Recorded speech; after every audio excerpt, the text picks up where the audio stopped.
Welcome back to my channel. Today we're going to be talking about The Devil All the Time. Before we begin, let me know in the comments if you were looking forward to this or what your thoughts were if you've seen it already, and make sure to give this a thumbs up if you like these reviews. It helps me out immensely if you do that. Also, if you're new here and you like movies, whether it be blockbusters, hidden gems, or everything in between, please consider hitting that subscribe button so you can stay up to date with reviews of new releases and some classics. But now, let's jump right into it. This film spans several years, primarily focused on a young man named Arvin, played by Tom Holland. We see him as a child and the life lessons he was taught by his father, played by Bill Skarsgard, and we see the close relationship he builds as a young adult with his stepsister, played by Eliza Scanlen. He's willing to do anything to protect his family, and all that is threatened when he crosses paths with multiple shady individuals, including a preacher, a sheriff, and a mysterious couple with dubious intentions. This dropped on Netflix today and is based on the novel of the same name. The author, Donald Ray Pollock, also narrates the film, and it was written and directed by Antonio Campos. I haven't seen any of his other films before this, but they've all received very positive reviews, so I'm looking forward to going through his filmography at some point. And there was a lot of anticipation leading up to this in particular. The novel was a big hit, and the cast is stacked with Holland, Skarsgard, Scanlen, Robert Pattinson,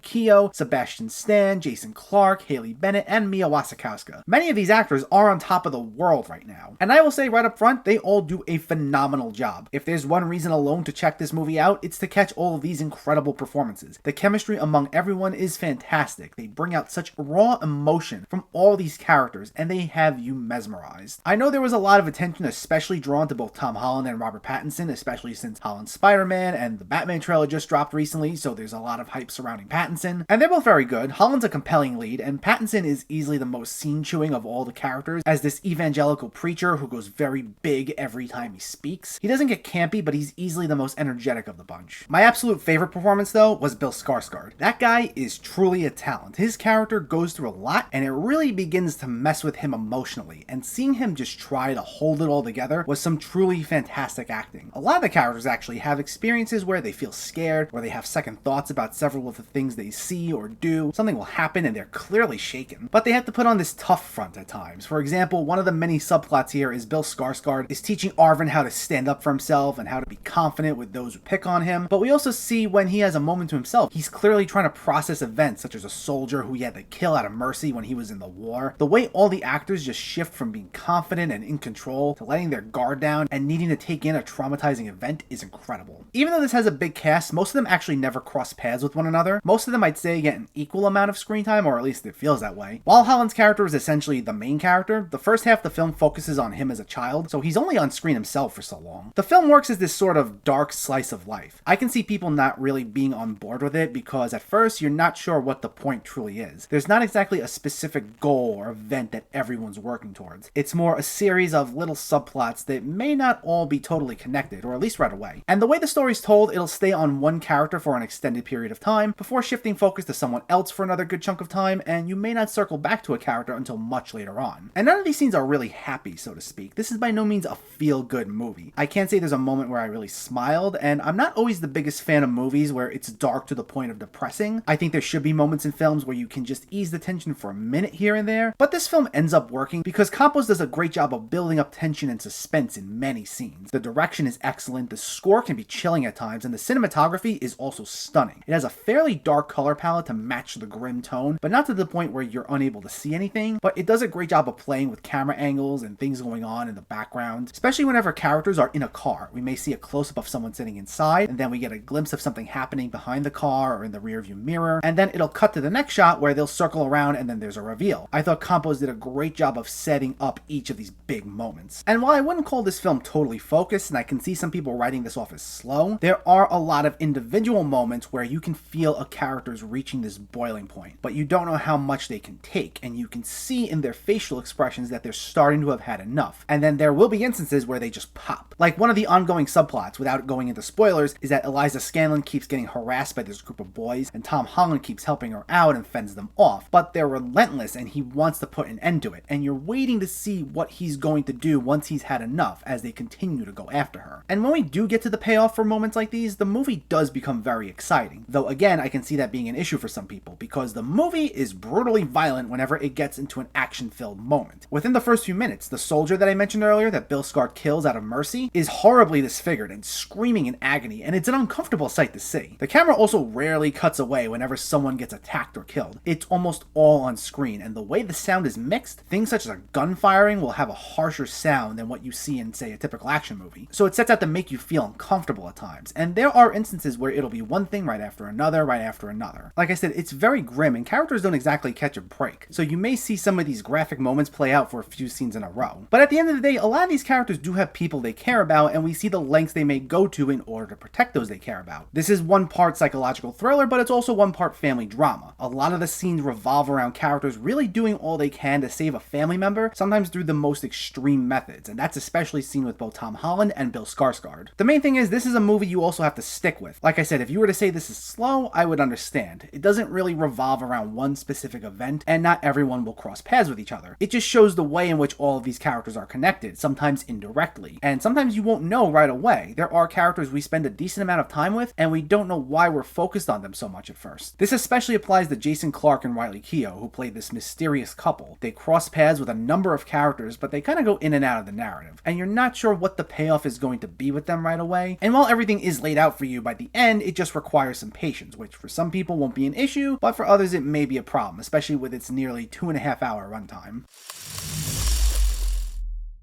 Overall, this is a solid watch, though I wouldn't call it the easiest film to get through. It can feel a bit slow, and you may feel that long runtime, especially as it's not exactly working towards a specific event, but there are a lot of great moments here of family drama that do a solid job of building up suspense. There are scenes that will go from 0 to 100 in almost an instant, and will go from feeling very grim to very thrilling. It's shot well, has a chilling score, and has a lot of great performances from a talented ensemble cast. I wouldn't say it's exactly for everyone, but it's at least worth a try. The Devil All the Time gets a 7.5 out of 10. Stay tuned. Coming up next, I'll have reviews for Antebellum, which is getting released this Friday, along with The Owners, which was released at the beginning of the month, and I'll be moving right along with my X-Men series with reviews of Deadpool and X-Men Apocalypse on the way. All that and more coming soon. So let me know, did you see The Devil All the Time, or are you planning to see it, and what were your thoughts? Did you like the acting? Did you like the story, or did you feel it was a bit too slow? Let me know in the comments below. If you enjoyed this video, please like it and share it, and for more movie reviews and film discussion, please make sure to hit that subscribe button to stay updated. Thanks for watching, everyone. I'll catch you next time.